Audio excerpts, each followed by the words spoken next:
وسلام علی المرسلین والحمد للہ رب العالمین۔ اللہم صلی علی محمد وعلی آل محمد کما صلیت علی ابراہیم وعلی آل ابراہیم انک حمید مجید۔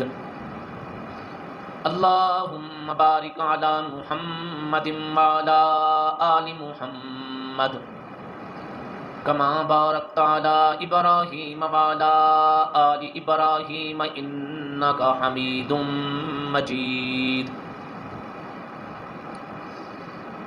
معزز سامعین، برادر مکرم مولانا امان اللہ صاحب اور ان کے رفقاء، آپ تمام احباب، دوست، ساتھی،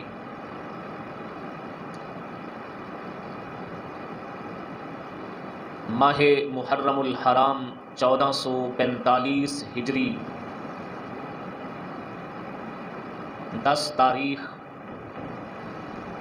بمقام ونی کے کارڑ میں ہم شہدائے کربلا کو خراج تحسین پیش کرنے کے لیے جمع ہوئے ہیں۔ پروردگار ہمیں ان خوش نصیب اور عظیم ترین ہستیوں کی محبت الفت نصیب فرمائے اور ان کے نقش قدم پہ چلنے والا بنائے۔ آسمان کے افق پہ جوں ہی محرم کا چاند طلوع ہوتا ہے تو منبر و محراب پہ شہداء کے تذکرے شروع ہو جاتے ہیں، اور ان تذکروں میں سب سے زیادہ جس واقعہ کو پڑھا سنا جاتا ہے وہ واقعہ کربلا ہے۔ بہت سارے علماء کرام سے اس سے قبل بھی واقعہ کربلا آپ نے سنا۔ میں آج کی گفتگو میں 2-3 باتیں بڑی واضح بیان کرنا چاہوں گا تاکہ کسی قسم کا ابہام کسی کے قلوب میں، دلوں میں نہ رہے۔ ایک بات کا تعلق نواسہ رسول حضرت امام حسین رضی اللہ تعالی عنہ کے بارے میں، اور ایک کا تعلق یزید کے بارے میں، اور تیسری بات واقعہ کربلا سے وابستہ چند رسومات کے بارے میں۔ معزز سامعین، سب سے پہلے میں اہل سنت والجماعت کا ایمان، عقیدہ حضرت امام حسین رضی اللہ تعالیٰ عنہ کے بارے میں عرض کرنا چاہوں گا۔ ایک لفظ سے ہم بات شروع کرتے ہیں۔ ہمارے نزدیک حضرت امام حسین رضی اللہ عنہ انتہائی عظیم ہیں۔ یہ لفظ اگر آپ بھی میرے ساتھ دہرا لیں تو اس لفظ پہ ساری تقریر ہوگی۔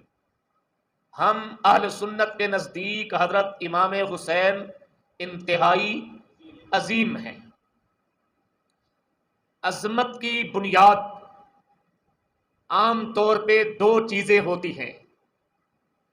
ان 2 چیزوں کی بنیاد پہ ہم کہتے ہیں کہ فلاں عظیم ہے۔ عظمت کی ایک بنیاد ہوتی ہے عظمت نسب، اور عظمت کی دوسری بنیاد ہوتی ہے عظمت وصف۔ عظمت نسب کا مطلب ہے کہ کوئی شخصیت اس لیے عظیم ہے کہ اس کی نسبتیں عظیم ہیں، بلا شبہ نسبت ادنا کو اعلیٰ بناتی ہے، نسبت کمزور کو مضبوط بناتی ہے، نسبت بے قیمت کو قیمت والی بنا دیتی ہے۔ تو نسبتیں اگر عظیم حاصل ہو جائیں تو وہ صاحب نسبت عظیم ہو جاتا ہے۔ مثال کے طور پہ ہماری اس جامع مسجد میں جو پتھر لگا ہے، ایک یہ اور ایک پتھر وہ جو واش روم میں لگا ہے، عین ممکن ہے یہ ایک ہی دکان سے آئے ہوں، عین ممکن ہے کہ جہاں سے نکل کے آئے وہ پتھر کا پہاڑ بھی ایک ہو، ان کی صفائی کرنے والا بھی ایک ہو، لیکن یہاں ہم جوتا پہن کے آنے کو جرم سمجھتے ہیں اور وہاں ہم ننگے پاؤں جانا جرم سمجھتے ہیں۔ اتنا فرق کیوں؟ نسبت جدا جدا ہو گئی۔ جس پتھر کی نسبت مسجد سے ہوئی تو وہ اعلیٰ، تو حضرت امام حسین رضی اللہ تعالی عنہ کو دو نسبتیں حاصل ہیں، دو عظمتیں حاصل ہیں، ایک عظمت نسب اور ایک عظمت وصف۔ عظمت نسب کیا ہے؟ عظمت نسب، ایک مرد کے 4 رشتے ہوتے ہیں۔ مرد بیٹا ہوتا ہے، بھائی ہوتا ہے، شوہر ہوتا ہے، باپ ہوتا ہے۔ یہ 4 نسبتیں تعارف اور پہچان کی ہیں۔ حضرت امام حسین رضی اللہ تعالی عنہ ان چاروں نسبتوں میں انتہائی ممتاز ہیں، انتہائی منفرد ہیں، انتہائی اعلیٰ ہیں۔ ایک لفظ اور سنیے، جب ہم کسی بھی شخصیت کا نسب بیان کرتے ہیں تو یہاں 2 لفظ استعمال ہوتے ہیں، ایک حسب اور ایک نسب۔ ہم کہتے ہیں حسب و نسب کیا ہے؟ فلاں ہستی کا حسب و نسب یہ ہے۔ حسب الگ ہے، نسب الگ ہے۔ نسب کہتے ہیں باپ کے رشتے جو اوپر کی طرف جائیں، جو باپ کی طرف سے سلسلہ چلے وہ نسب کہلاتا ہے، اور جو اماں کی طرف سے سلسلہ چلے وہ حسب کہلاتا ہے۔ جیسا کہ ہمارے پیغمبر حضور اکرم صلی اللہ علیہ وآلہ وسلم کا جو سلسلہ والد گرامی کی طرف سے چلتا ہے وہ میرے نبی کا نسب ہے۔ محمد بن عبداللہ بن عبد المطلب بن ہاشم بن عبد مناف بن قصی بن کلاب، یہ میرے نبی کا نسب ہے۔ اور جو رشتہ میرے پیغمبر کا اماں محترمہ سیدہ آمنہ کی طرف سے چلا وہ میرے پیغمبر کا حسب ہے۔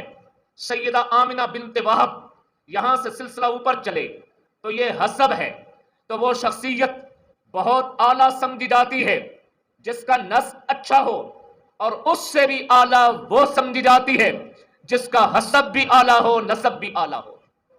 حضرت امام حسین رضی اللہ تعالی عنہ وہ عظیم ہستی ہے کہ حسب میں بھی اعلیٰ، نسب میں بھی اعلیٰ، تو آپ کی نسبتیں اعلیٰ ہیں۔ 4 نسبتیں ہوتی ہیں، مرد کی بیٹا ہوتا ہے، بھائی ہوتا ہے، شوہر ہوتا ہے، باپ ہوتا ہے۔ امام حسین بیٹے ہیں۔ اب جب بیٹے ہیں تو ان کی نسبت باپ کی طرف سے بھی اعلیٰ۔ باپ وہ جن کے بارے میں پیغمبر کریم صلی اللہ علیہ وآلہ وسلم فرمائے انا مدینۃ العلم وعلی بابھا، میں علم کا شہر، علی اس شہر کا دروازہ۔ تو حضرت حیدر کرار حضرت امام حسین کے والد گرامی ہیں، یہ اعلیٰ۔ حضرت علی المرتضیٰ کے فضائل و مناقب ایک سے ایک بڑھ کے، علم کی دنیا میں چمکتا نام حضرت علی کا، اور جرت و بہادری شجاعت میں چمکتا دمکتا نام حیدر کرار کا۔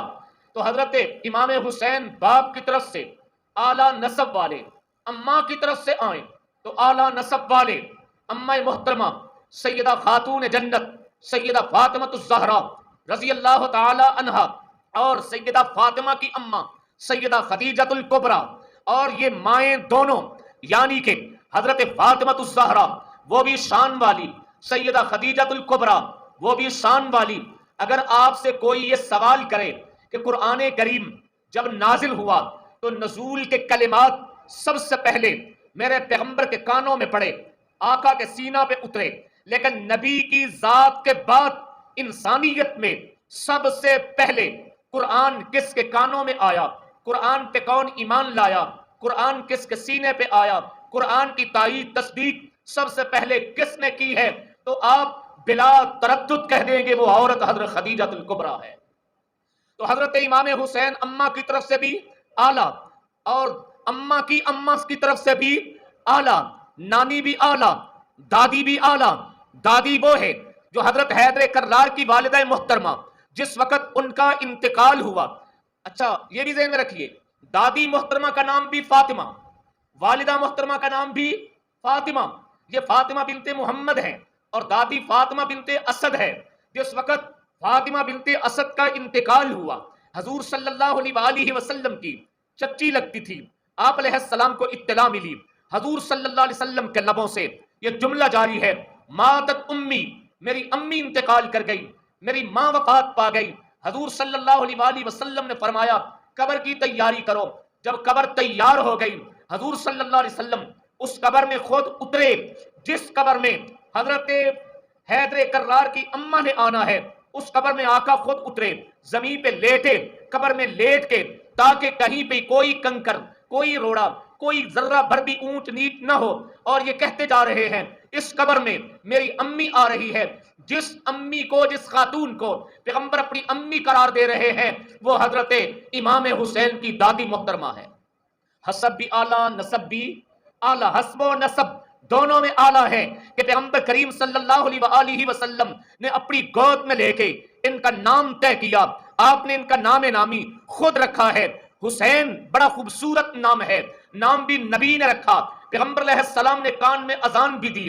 کتنے عظیم ہیں کہ جن کے نانا صاحب شریعت ہیں، جن کے نانا پہ قرآن اترتا ہے، وہ پیغمبر علیہ السلام آپ کو لے کے ممبر پہ بیٹھتے ہیں، آقا علیہ السلام حالت نماز میں جن کی سواری بنتے ہیں۔ یہ سارے فضائل و مناقب جیسے امام حسن و حسین کو حاصل کسی اور کو حاصل نہیں، ماں سوا پیغمبر کی ایک اور بیٹی حضرت زینب، ان کی ایک بیٹی ہے حضرت امامہ بنت زینب، حضرت امامہ بھی پیغمبر کی نواسی ہیں۔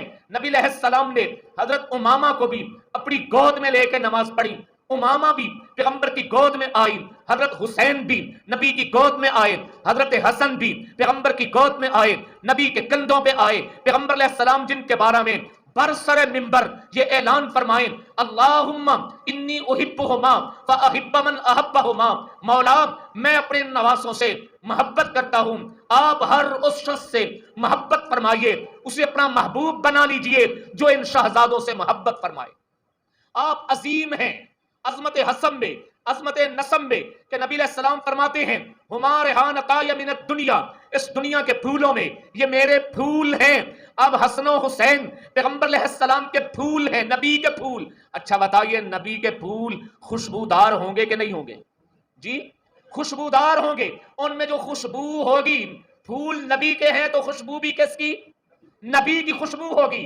ان کے جسم سے پیغمبر کی خوشبو آئے گی، ان کے اعمال سے پیغمبر کی خوشبو آئے گی، ان کے کردار سے پیغمبر کی خوشبو آئے گی، ان کے کلام سے پیغمبر کی خوشبو آئے گی، ان کی گفتار سے پیغمبر کی خوشبو آئے گی، ان کے بچپن سے نبی کی خوشبو، ان کے شباب جوانی سے نبی کی خوشبو، ان کے لڑکپن سے پیغمبر کی خوشبو، ان کے بڑھاپے سے پیغمبر کی خوشبو، ان کی حیات سے نبی کی خوشبو، ان کی شہادت سے بھی نبی کی خوشبو ہے۔ تو میں عرض کر رہا ہوں، ہم اہل سنت والجماعت کے نزدیک حضرت امام حسین رضی اللہ تعالیٰ عنہ عظیم ہیں، بیٹے ہونے کی حیثیت سے عظیم ہیں، بھائی ہونے کی حیثیت سے عظیم ہیں، کہ آپ جن کے بھائی ہیں وہ حضرت امام حسن ہیں۔ حضرت ایک امام حسن مقام میں، مرتبہ میں، عظمت میں، شرافت میں بہت بلند ہیں، حتیٰ کہ میں ایک جملہ دینے لگا ہوں، ذمہ داری سے دینے لگا ہوں۔ پیغمبر کریم صلی اللہ علیہ وسلم نے اپنے نواسوں کی عظمت بیان کی ہے، لیکن جب بھی بیان کی ہے دونوں کی اکٹھے بیان کی، دونوں کی۔ تمام محدثین کرام نے جہاں بھی فضائل حسین کا تذکرہ کیا، جو روایت بھی پیش کی، وہاں حسن اور حسین دونوں اکٹھے ہیں۔ ان الحسن والحسین سیدہ شباب اہل الجنہ، حسن اور حسین دونوں اکٹھے ہیں۔ ان الحسن والحسین ہما ریحانتای من الدنیا، کہ حسن اور حسین دونوں یہ جنت کے یہ دونوں پھول ہیں، پیغمبر فرماتے اللہم انی احبہما فاحب من احبہما، دونوں کی محبت کا تذکرہ ہے، لیکن امام حسن بعض مقام پہ ایسے ہیں جہاں صرف پیغمبر کی زبان پہ انہی کا تذکرہ آیا، صرف انہی کا، ان کا تذکرہ لے کے ہی نبی نے فرمایا تھا ان ابنی ھذا سید، میرا یہ بیٹا وہ سردار ہے، لعل اللہ ان یصلح بین فئتین عصیب، اللہ پاک میرے اس بیٹا کے ذریعہ امت کی دو بڑی بڑی جماعتوں میں صلح کرائیں گے۔ تو حضرت امام حسن عظمت میں بہت بلند، تو امام حسین عظیم ہیں بھائی ہونے کی حیثیت سے کہ ان کے بھائی حضرت امام حسن ہیں، ان کی بہن سیدہ زینب ہیں، پورے واقعہ کربلا کی راویہ ہیں، جرت، شجاعت، بہادری، خطابت، فصاحت، بلاغت، حیا، شرم، پاک دامنی، تطہیر، نظافت، ایک شے میں وہ اعلیٰ سے اعلیٰ ہیں۔ تو میرا حسین عظیم ہے کیونکہ نسبتوں میں عظیم ہے، تو میں عرض کر رہا ہوں نسبتوں میں عظیم، باپ ہونے کی حیثیت سے بھی عظیم ہے، شوہر ہونے کی حیثیت سے بھی عظیم ہے، باپ ہونے کی حیثیت سے اللہ نے آپ کو باپ بنایا ہے شہیدوں کا، شہیدوں کے باپ ہیں۔ علی اکبر چمکتی جوانی میں آپ کا بیٹا شہید ہوا، اس کے آپ باپ ہیں۔ علی اصغر اپنے بچپنے میں دودھ پینے کی عمر میں شہید ہوا، علی اصغر کے شہید کے آپ باپ ہیں، شہیدوں کے بھی باپ ہیں، غازیوں کے بھی باپ ہیں، غازیوں کے بھی بھائی ہیں، غازیوں کے بھی آپ بھائی ہیں، شہیدوں کے بھی بھائی ہیں۔ کربلا کے میدان میں حضرت امام حسین کے 5 بھائی شہید ہوئے ہیں، وہ 5 بھائی حضرت علی المرتضیٰ کے بیٹے ہیں، دیگر بیویوں سے وہ حضرت امام حسین کے بھائی ہیں۔ ایک بھائی کا نام جو کربلا میں شہید ہوئے ان کا نام ہے ابو بکر، ایک بھائی جو کربلا میں شہید ہوئے ان کا نام ہے عثمان، تو یہ بھائی ہیں۔ ایک بھائی جو کربلا میں شہید ہوئے ان کا نام ہے جعفر، ایک بھائی جو کربلا میں شہید ہوئے ان کا نام ہے عباس، جنہیں دنیا غازی عباس کہتی ہے۔ آپ شہیدوں کے بھائی ہیں، غازیوں کے بھائی ہیں، آپ شہیدوں کے باپ ہیں، آپ غازیوں کے باپ ہیں، خود بھی شہید ہیں۔ تو میں عرض کر رہا ہوں عظمتوں کے سارے راستے آپ کے گھر کی طرف آتے ہیں، عظمتوں کے ساری شاہراہیں آپ کی ذات کی طرف آتی ہیں، اس لیے ہم اہل سنت والجماعت کے نزدیک حضرت امام حسین عظیم انسان ہیں۔ یہاں بعض لوگ یہ پوچھ لیتے ہیں مولانا آپ واضح کرو حسینی ہو کے یزیدی، حسینی ہو کے آپ کو کہیں گے واضح کرو حسینی ہو کے یزیدی۔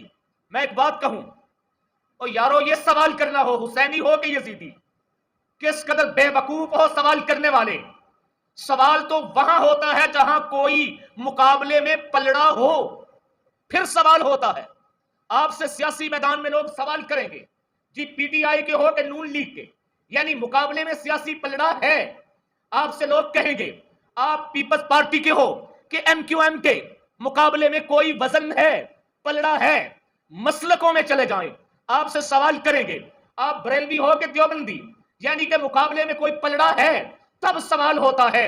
حسین تھا، حسین ہے، حسین رہے گا، مقابل میں کوئی لاؤ تو صحیح، سوال کے لیے لاؤ تو صحیح، تب جا کے سوال کرنا کہ تم حسینی ہو کے یزیدی، کوئی لاؤ تو صحیح۔ یزید بس ایک پل کا نام تھا، وہ پل گزر گیا، صدیاں حسین کی تھی، زمانے حسین کے ہیں۔ حضرت امام حسین رضی اللہ تعالیٰ عنہ کے مقابل میں کس کو لا کے سوال کرو گے؟ ایک یزید کی بات کرتے ہو، میرے اکابرین، میرے بزرگوں کا نظریہ ہر پل ہر گھڑی میں کروڑوں یزید پیدا ہو کے دنیا سے چلے جائیں، قیامت تک سلسلہ چلتا رہا ہے، ایک امام حسین کے گھوڑے کے قدموں کے نیچے آنے والی دھول کا مقابلہ نہیں کر سکتے۔ اور ترازو میں رکھنے کے لیے کچھ لے کے تو آؤ۔ میں یہاں سمجھتا ہوں سوال کرنے والا اس کا مطلب ہے وہ یزید کو کچھ مانتا ہے، اس کی نظروں میں کچھ ہے، وہ اس کی نظروں میں اس کی کوئی وقت ہے، اس کی نظروں میں اس کی کوئی حیثیت ہے، اس کی نظروں میں اس کی کوئی شخصیت ہے، تبھی تو وہ سوال کر رہا ہے۔ میں نہیں سوال کرتا کہ تو حسینی کے یزیدی، اس لیے کہ میں حسینی ہوں، حسین کے مقابل میں کوئی ہے ہی نہیں۔ تو میں عرض کر رہا تھا دو باتیں بات کہنی ہے۔ ایک بات کا تعلق حضرت امام حسین رضی اللہ تعالیٰ عنہ کے بارے میں ہمارا موقف کہ حضرت امام حسین رضی اللہ تعالیٰ عنہ عظیم ہے، عظمت نسب بھی آپ کو حاصل، آگے میں نے کہا تھا عظمت کسب، عظمت وصف کہ انسان کو عظمت کسب کی وجہ سے بھی آتی ہے، وصف کی وجہ سے بھی آتی ہے. دیکھیے حضرت بلال حبشی عظیم ہیں لیکن ان کو عظمت وصف کی وجہ سے آئی. نسب ان کا دیکھیں تو نسب تو حضرت بلال حبشی کا غلامی خاندان کا نسب ہے، عظمت نسب نہیں. حضرت سلمان فارسی کو دیکھیں، عظیم ہیں، ان میں عظمت نسب کی وجہ سے نہیں وصف کی وجہ سے آئی کہ ان کی ذات میں اوصاف ایسے، ان کی ذات کمالات والی، ان کی ذات اوصاف والی. ورنہ تو حضرت سلمان فارسی کا نسب دیکھیں مجوسیت کی طرف جاتا ہے. یہ حضرت امام حسین ہے کہ رب نے عظمت نسب سے بھی مالا مال کیا، عظمت وصف سے بھی مالا مال کیا. وصف کتنے اعلیٰ ہے. آپ اوصاف حسین دیکھیں. آج اوصاف حسین صرف ہمیں کربلا کے 3 دنوں کے پیش کیے جاتے ہیں. اوصاف حسین قرآن کا حافظ ہونا اعلیٰ وصف ہے. امام حسین قرآن کے حافظ، قرآن کے حوالہ سے 5 چیزیں بڑی اہم ہوتی ہیں. نمبر 1 قرآن کو سننا شان ہے. نمبر 2 قرآن کو پڑھنا شان ہے. نمبر 3 قرآن کو چھونا، ہاتھوں میں پکڑنا شان ہے. عامی آدمی قرآن کو ہاتھ میں پکڑ بھی نہیں سکتا. لا یمسہ الا المطہرون، پاک آدمی قرآن کو چھوئے گا، قرآن کو پڑھے گا. تو قرآن کے حوالہ سے 5 چیزیں اہم. قرآن کو سننا یہ عظمت ہے، قرآن کو پڑھنا عظمت ہے، قرآن کو چھونا عظمت ہے، قرآن کو دیکھنا عظمت ہے، اور قرآن کو سمجھنا عظمت ہے. یہ 5 چیزیں قرآن کی جس کو حاصل ہو جائیں وہ عظیم ہے، عظیم تر ہے. حضرت امام حسین کو یہ 5 چیزیں حاصل ہوئی. مگر فرق کیا ہے؟ حاصل تو آپ کو بھی ہوں گی. آپ کہیں گے مولانا میں قرآن پڑھتا بھی ہوں، سنتا بھی ہوں، میں قرآن دیکھتا بھی ہوں، قرآن چھوتا بھی ہوں، قرآن سمجھتا بھی ہوں، 5 عظمتیں مجھے حاصل ہیں. ہاں حاصل ہیں. فرق ہوا کرتا ہے. حضرت امام حسین نے قرآن سنا اس عمر میں جب بچے اماں کی گود میں اماں کی چھاتی سے منہ لگا کے دودھ پیا کرتے ہیں اور اماں اپنی بولیوں میں اپنی لوریاں سناتی ہے. حضرت امام حسین نے قرآن سنا اماں کی گود میں. اس لمحے جب بچے لوریاں سنتے ہیں حسین نے قرآن سنا ہے. قرآن سنا عظیم خاتون سے، قرآن پڑھا عظیم خاتون سے، قرآن دیکھا اترتا ہوا نانا کے گھر قرآن اتر رہا ہے. تو عرض کر رہا ہوں قرآن کے حوالہ سے آپ کا وصف عظیم ہے. حافظ بھی ہیں، قاری بھی ہیں، نمازی ہونا عظیم وصف ہے. کوئی نماز حتیٰ کہ کربل کے میدان میں بھی نماز قضا نہیں ہوئی، یہ وصف ہے. حاجی ہونا اعلیٰ وصف ہے. 25 حج مدینہ منورہ سے مکہ مکرمہ تک پیدل چل کے کرنے والے حضرت امام حسین ہیں. قرآن کو سمجھنے والے امام حسین ہیں. قرآن کے قاری، قرآن کے عالم، نمازی ایسے ہیں کہ آپ نے ساری نمازیں اپنے ابا کے ساتھ کھڑے ہو گئے. خلیفہ رسول کے پیچھے پڑی ہیں، حضرت ابو بکر صدیق کے پیچھے پڑی ہیں. آپ ایسے نمازی کہ آپ نے نمازیں مدینہ کی مسجد نبوی میں حضرت فاروق اعظم کے پیچھے پڑی ہیں. ایسے نمازی کہ آپ نے نمازیں مدینہ کی مسجد نبوی میں عثمان غنی کے پیچھے پڑی ہیں. آپ ایسے نمازی کہ آپ نے مسجد نبوی میں بھی کوفہ کی جامعہ مسجد میں بھی 4 سال تک نمازیں اپنے والد گرامی حضرت حیدر کرار کے پیچھے پڑی ہیں. نمازی بھی پختہ ہے، کربل میں بھی نماز نہیں چھوٹی. حاجی بھی پختہ ہے کہ حج نہیں چھوٹا. قرآن کے قاری بھی ایسے پختہ ہیں کہ جس صبح جام شہادت نوش کرنے جا رہے ہیں اس رات ساری کی ساری رات خیموں سے قرآن کی تلاوت کی صدائیں بلند ہوتی رہی. تو میرے حسین عظیم ہیں. عظمت میں آپ کے پائے کا، آپ کے پلے کا کوئی بندہ بعد کی امت میں نہیں ہے. اس لیے ہمیں کوئی یہ سوال نہ دے جی آپ یہ ہیں کہ یہ ہیں. ہم بلا شبہ حسینی ہیں. حسین کا کردار ہماری مسجدوں میں، حسین کے اوصاف ہماری مسجدوں میں، حسین کی نمازیں ہماری مساجد میں، حسین کے روزے ہمارے رمضان میں، حسین کا حج ہمارے حج کے مہینوں میں، حسین کی قربانیاں ہماری ذوالحج میں، حسین کی تلاوتیں ہمارے مدرسوں میں. یہ سارے بچے جو پڑھ رہے ہیں یہ حسینیت کا کردار دوہرا رہے ہیں. اب دوسری طرف آ جائیں ورنہ یہ تو داستان محبت ہے چلتی چلی جائے گی. میرا ارادہ ہے کہ 1 گھنٹہ گفتگو کرنی ہے جن میں تقریباً 20-22 منٹ باقی رہ گئے. تو اب میں دوسری بات، اچھا جی مولانا یزید کے بارے میں اپنا موقف واضح کیجئے. یہ بات بھی کوئی مبہم نہیں رہنی چاہیے، کھول دینا چاہتے ہیں تاکہ ہمارے دوستوں کو کوئی تانے نہ دے، ہمارے ساتھیوں پر کوئی انگلی نہ اٹھائے اور ہمارا موقف، ہمارا نظریہ جو ہمارے اکابرین، ہمارے اسلاف کا چلا رہا ہے یزید کے متعلق، جاگ رہے ہیں؟ 3 لفظ پہلے میں کہوں گا کہ ہم یزید کے بارے میں کیا کہتے ہیں، کیا فتویٰ لگاتے ہیں، کیا اعلان کرتے ہیں. 3 لفظ پہلے بتاؤں گا. پھر ایک لفظ ہوتا ہے تکفیر. تکفیر کا مطلب ہوتا ہے کسی کو کافر قرار دینا. جیسے ہم قادیانیوں کی تکفیر کرتے ہیں، ہم مرزا غلام احمد قادیانی کی تکفیر کرتے ہیں، اس کا مطلب ہے ہم اسے کافر قرار دیتے ہیں کہ وہ کافر ہے. اس کے کافر قرار دینے میں ہمیں کوئی شک شبہ نہیں. تو ایک لفظ ہوتا ہے تکفیر. تکفیر کا معنی ہے کسی کو کافر قرار دینا. دوسرا لفظ ہے تعدیل. تعدیل کا مطلب ہے کسی کو عادل قرار دینا، کسی کو صالح قرار دینا، کسی کو اس لائق قرار دینا کہ دین کے معاملات میں اس پہ مکمل اعتبار کیا جا سکے. اسے کہتے ہیں عادل. جب میں کہتا ہوں کہ میں ممبر پہ مولانا امان اللہ صاحب کی تعدیل کرتا ہوں تو اس کا مطلب ہے کہ میں یہ کہنا چاہ رہا ہوں آپ دین کے معاملات میں ان پر اعتماد کریں، آپ دینی رہنمائی میں ان سے فائدہ اٹھائیں. یہ تعدیل ہے کہ جن پر خیر غالب ہو وہ عادل ہوا کرتے ہیں. اور تیسرا لفظ ہوتا ہے تفسیق. تفسیق کا مطلب ہوتا ہے کسی کو فاسق کہنا، کسی کو خطاوار قرار دینا، کسی کو گناہگار قرار دینا، کسی کو مجرم قرار دینا. اس کا معنی ہوتا ہے تفسیق. اگر ہم منبر سے اعلان کریں فلاں آدمی کی میں تفسیق کرتا ہوں تو اس کا مطلب یہ ہوگا کہ مولانا نے علل اعلان کہہ دیا ہے کہ اس بندے پر کوئی اعتبار نہیں، وہ گناہگار ہے، وہ خطاکار ہے. اب نہ ممبر اس کے سپرد ہو سکتا ہے، نہ مصلی اس کے سپرد ہو سکتا ہے. اسے کہتے ہیں تفسیق.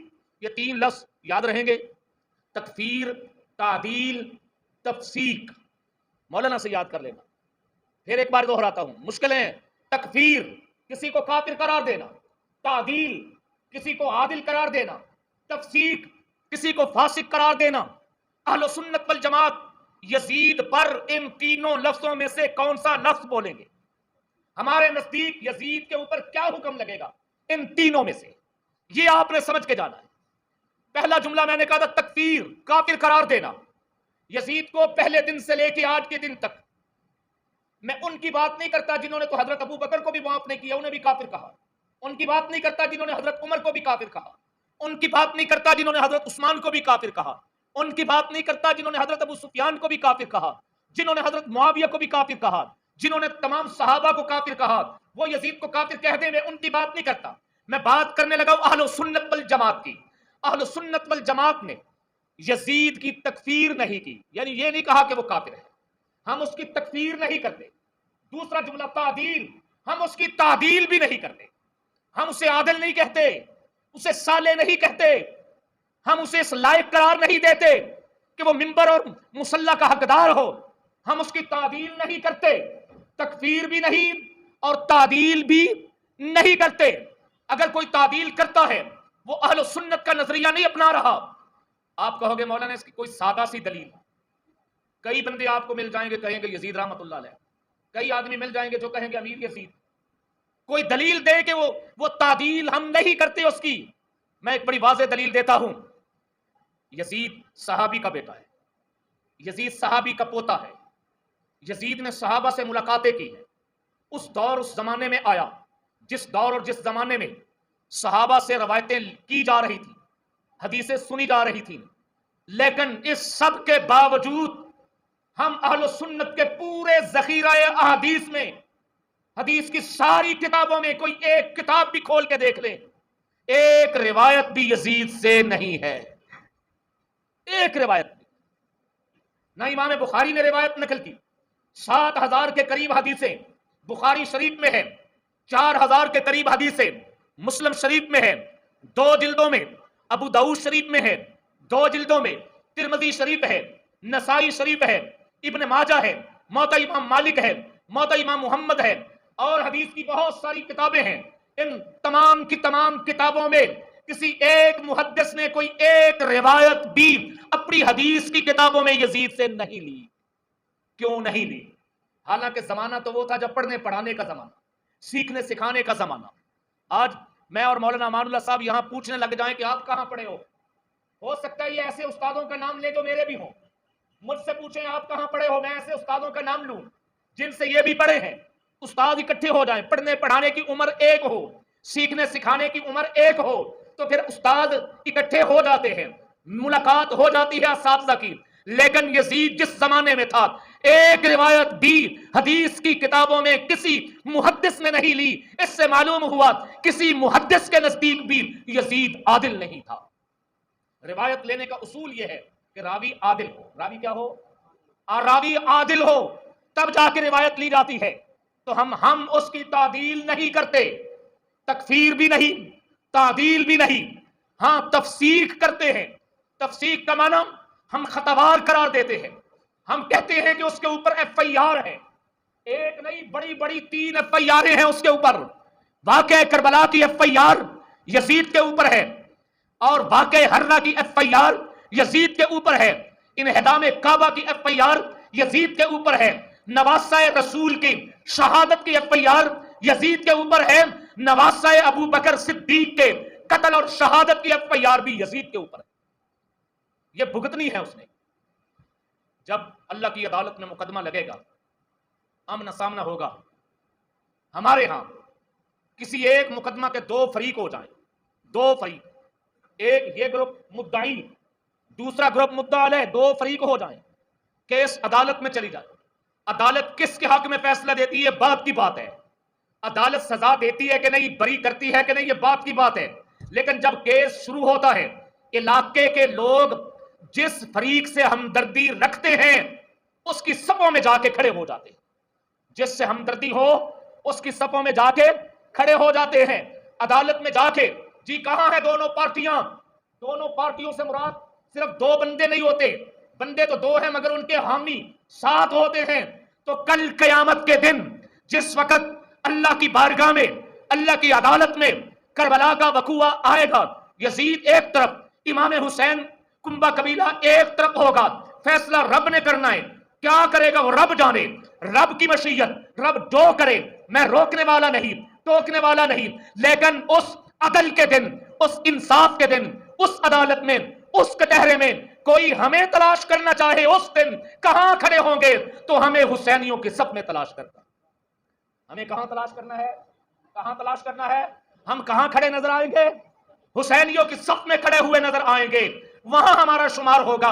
ہماری محبتیں، ہماری الفتیں، ہمارا پیار خانوادہ رسالت مآب صلی اللہ علیہ وآلہ وسلم کے ساتھ ہے، ان کے ساتھ ہمارا حشر ہوگا، ان کے ساتھ جینا چاہتے ہیں، ان کے ساتھ اٹھنا چاہتے ہیں۔ اور ایک اور بات بھی ہے، بندے 2 ہی ہوتے ہیں، یا ظالم یا مظلوم، ظالم یا مظلوم۔ حضرت امام عالی مقام کربلا کے میدان میں مظلومیت کی شہادت آپ کو ملی ہے، مظلومیت کی۔ یہ مظلومیت کی شہادتیں ذرا فرق سمجھ لینا، شہادتوں میں بھی فرق ہوتا ہے۔ 2 پارٹیاں ایک پلڑے کی ہوں، لڑ پڑے، دونوں ایک دوسرے کو مار رہے ہیں، بندے ادھر کے بھی چلے گئے، ادھر کے بھی چلے گئے، کسی ایک کو آپ مظلوم نہیں کہتے، کیوں؟ لڑائی میں پلڑا برابر تھا۔ لیکن اگر کسی کو دھوکہ دے کے مارا جائے، کسی کے ساتھ غلط بیانی کر کے، کذب بیانی کر کے مارا جائے، کسی کے راستے بند کر کے مارے جائیں، تو وہ مظلومیت کی موت ہوا کرتی ہے۔ حضرت امام حسین رضی اللہ تعالیٰ عنہ کربلا کے میدان میں مظلومیت کی شہادت آپ کو حاصل ہوئی ہے، اور رب تعالی مظلوموں کے ساتھ ہوتے ہیں، مظلوموں کے ساتھ اٹھنے کی دعائیں مانگی جاتی ہیں، مظلوموں کے ساتھ کھڑے ہونے کا حکم ہوتا ہے۔ ہم اہل سنت والجماعت حضرت امام حسین کی مظلومیت کے ساتھ حشر میں ان کے ساتھ کھڑے ہوں گے۔ 2 باتیں میں نے واضح کر دی، حضرت امام حسین کے بارے میں ہمارا نظریہ، یزید کے بارے میں ہمارا نظریہ۔ آخری بات کہہ کے، واقعہ کربلا کو بنیاد بنا کے لوگوں نے بہت ساری چیزیں کربلا سے وابستہ کر لی ہیں۔ ان کا کربل والوں سے، کربلا والوں کی تعلیم سے رب کعبہ کی قسم کوئی تعلق نہیں ہے، کوئی رشتہ نہیں ہے، کوئی واسطہ نہیں ہے۔ 1000 بار کوئی کہتا رہے کہ میں حسینی ہوں، لیکن اگر وہ ان رسومات کو اپنے ساتھ لیے ہوئے ہے، ان رسموں کے پرچم اٹھائے ہوئے ہے، تو وہ جاہلیت کا جھنڈا اٹھائے ہوئے ہے، حسینیت کا جھنڈا نہیں۔ جو رسومات جڑی ہوئی ہیں ان میں سے ایک رسم کربلا والوں کا نام لے کے جاہلیت کو زندہ کرنا۔ جاہلیت کیا ہے؟ اسلام آنے سے قبل جاہلیت کی رسومات یہ تھی کہ جب کوئی بندہ فوت ہو جاتا یا کوئی قتل ہو جاتا، اس کے برا صاحب اس مرنے والے پر مہینوں مہینوں سینہ کو بھی کیا کرتے، اور جس پر جتنے زیادہ رونے والے ہوتے اتنا ہی اس کو سمجھا جاتا کہ یہ بڑا سردار ہے، اور اگر کسی کے رونے والے تھوڑے ہوتے کرائے پہ لے آیا کرتے تھے، کرائے پہ رونے والی عورتیں ملا کرتی تھیں، کرائے پہ رونے والے مرد ملا کرتے تھے۔ میں مثال دینے لگا ہوں، پتہ نہیں بنتی ہے کہ نہیں بنتی۔ ہمارے ہاں بندہ فوت ہو جائے، اسے ثواب پہنچانے کے لیے گھر والے خود نہ پڑھ سکتے ہو، قرآن خود نہ پڑھ سکتے ہو، اصل تو یہ نہ خود پڑھنا چاہیے، خود نہ پڑھ سکتے ہو، مولانا کے پاس آئیں گے، حضرت صاحب ہے نا حافظہ نو تے کلیا جے، 3 دن پڑھیں، 4 دن پڑھیں، 20 دن پڑھیں، یعنی بڑے چودھری کے ڈیرے پہ یا اس کی حویلی پہ اس کی قبر پہ جتنے دن یہ مانگی پہ آئے ہوئے حفاظ پڑھے، مانگی پہ یہ بیچارے مانگی پہ ہی آئے ہوتے ہیں، یہ حفاظ پڑھے، اتنا ہی سمجھا جاتا ہے کہ یہ بڑا نام ہے۔ تو جاہلیت کے اندر کسی مرنے والے کے اوپر رونا دھونا، آہو بکا، چیخو پکار، سینہ کوبی، یہ جاہلیت کی رسومات تھی۔ ان رسومات کو زندہ رکھنے کے لیے بندے کرائے پہ ملتے تھے، عورتیں کرائے پہ ملتی تھیں، ان عورتوں کو رونے کا ڈھنگ تھا، مردوں کو رونے کا ڈھنگ تھا، اور انہیں وہ کرایہ دے کے کوئی سردار 40 دن تک رویا جاتا، کوئی 50 دن تک رویا جاتا۔ جس وقت امام الانبیاء حضور اکرم صلی اللہ علیہ وآلہ وسلم تشریف لے آئے، موت کا راستہ نہ کبھی نبی نے روکا ہے نہ کسی ولی نے روکا ہے، موت نبیوں کے گھر میں بھی آئی ہے، اولیاء کے گھر میں بھی آئی ہے، آئمہ کے گھر میں بھی آئی ہے، اصحاب کے گھر میں بھی آئی ہے۔ جس وقت موت نبی کے گھر میں آئی، پیغمبر کی زوجہ محترمہ حضرت خدیجہ الکبریٰ کی روح کو قبض کر لی۔ جب موت پیغمبر کے گھر آئی، میرے آقا بھی چھوٹے تھے، حضرت آقا علیہ السلام کی اماں محترمہ حضرت آمنہ کی روح قبض کر لی۔ جب موت پیغمبر کے گھر آئی، پیغمبر کی 3 بیٹیاں نبی کی زندگی میں لے گئی، موت پیغمبر کے گھر آئی، پیغمبر کے بیٹے لے گئی، تو حضور نبی پاک صلی اللہ علیہ وآلہ وسلم نے جہاں جاہلیت کی باقی رسموں کو ختم کیا، وہاں آپ نے جاہلیت کی ان رسموں کو ختم کرتے ہوئے اعلان فرمایا، لوگوں سنو، من ضرب الخدود وشق الجیوب ودعا بدعوی الجاہلیہ فلیس منا، جس نے چہرے کو پیٹا، جس نے گریبان کو پھاڑا اور جس نے جاہلیت کی آوازیں نکالی، جاہلیت کی رونے والی نائحات کو بلایا، نائحات نے آ کے نوحے کیے، اس شخص کا محمد صلی اللہ علیہ وسلم کی شریعت سے تعلیم سے کوئی تعلق نہیں ہے۔ یہ میرا نبی کی تعلیم جاہلیت تھی، وہ جاہلیت کی رسومات کو پیغمبر کریم صلی اللہ علیہ وسلم نے باقی رکھا کہ ختم کیا؟ جی ختم کیا۔ آج اسی پیغمبر کی آل اولاد کے اوپر انہی کا نام لے کے پھر جاہلیت کو زندہ کیا جائے، پھر جاہلیت کے پرچم بلند کیے جائیں۔ یہ حسینیت نہیں، یہ جاہلیت ہے۔ حسینیت صبر کا نام ہے، حسینیت استقامت کا نام ہے، حسینیت سخاوت کا نام ہے، حسینیت نظریے کا نام ہے، حسینیت جرأت کا نام ہے، حسینیت شجاعت کا نام ہے، حسینیت تلاوت قرآن کا نام ہے، حسینیت نماز کا نام ہے، حسینیت زکوٰۃ کا نام ہے، حسینیت حج کا نام ہے، حسینیت صوم و صلات کا نام ہے، حسینیت قرآن و سنت کی تعلیم کو اٹھانے کا نام ہے، قرآن و سنت کا مذاق اڑانے کا نام نہیں، قرآن و سنت کی تعلیمات کو پائمال کرنے کا نام نہیں۔ آج کربلا کی پوری داستان عظیمت مجھے اور آپ کو پکار رہی ہے کہ پھر سے حسینیت کا پرچم بلند کرو اور جاہلیت کی رسموں کو کاٹ کے رکھ دو۔ تو ہمیں جاہلیت کی طرف آنا چاہیے کہ حسینیت کی طرف؟ ایک چھوٹا سا سوال کرنا چاہوں گا۔ ہم یزید کے خلاف ہیں سارے، کوئی حمیتی تو نہیں نا، خلاف ہے۔ سوال یہ ہے ہم کیوں خلاف ہیں؟ ہم کیوں خلاف ہیں؟ ہم جواب میں کہیں گے اس نے حضرت امام حسین کو شہید کیا، حضرت امام حسین کو شہید کیا۔ اب سوال یہ ہے کیا حضرت امام حسین بھی اسی وجہ سے خلاف تھے کہ اس نے مجھے شہید کرنا ہے؟ جی، یا مجھے شہید کیا تو ہے نہیں؟ ہم بھی خلاف، حضرت امام حسین بھی خلاف، یزید کے خلاف۔ ہم کیوں خلاف ہیں؟ جی جناب امام علی مقام کو شہید کیا، امام حسین کیوں خلاف تھے؟ آپ مجھ سے پوچھیں، ہم کہیں گے جی شہید کیا اس لیے خلاف۔ امام حسین سے کوئی پوچھے گی آپ آپ کیوں خلاف ہیں؟ اگر شہید نہ کیا ہوتا تو ہم پھر درست مان لیتے، پھر تو ہمارا جھگڑا نہ ہوتا. نہیں، جو وجہ اختلاف امام علی مقام کی تھی وہ وجہ اختلاف ہماری بھی ہے. جو وجہ اختلاف امام علی مقام کی وہ ہماری بھی. اچھا، وہ وجہ اختلاف اگر آج کے حکمرانوں میں پائی جائے تو پھر ہمیں آج کے حکمرانوں کے خلاف بھی ہونا چاہیے کہ نہیں؟ جی، وہی وجہ اختلاف کسی دور کسی زمانے میں بھی پائی جائے تو ہمیں حسینیت کا کردار دہرانا ہے، وقت کے یزیدوں سے ٹکرانا ہے اور حسینیت کا پرچم بلند کرنا ہے، جاہلیت کا پرچم سرنگوں کرنا ہے. کوئی حسین کے نام پہ آپ کے ہاتھ میں جاہلیت کا جھنڈا نہ پکڑا دے. خدا را حسین کے نام پہ لوگ جاہلیت کے جھنڈے لیے پھر رہے ہیں، جاہلیت کے جھنڈے. امام حسین کے نام پہ آپ نے حسین کا نام دیکھ کے جاہلیت کا جھنڈا ان سے نہیں لینا. امام حسین کی اصل تعلیم علم کا پرچم تھا، ہم نے علم کا پرچم لینا ہے. جاہلیت کا جھنڈا پاؤں ننگے، پاؤں میں گھنگرو، گلے میں ٹل، باؤل لمبے لمبے اور نعرہ لگاتا ہے مولا حسین، تو آپ کہیں گے یہ حسین والا ہے. نہیں، حسین کا نام لے کے جھنڈا کون سا اٹھایا ہوا اس نے؟ کس کا؟ جاہلیت کا جھنڈا اٹھایا ہوا ہے.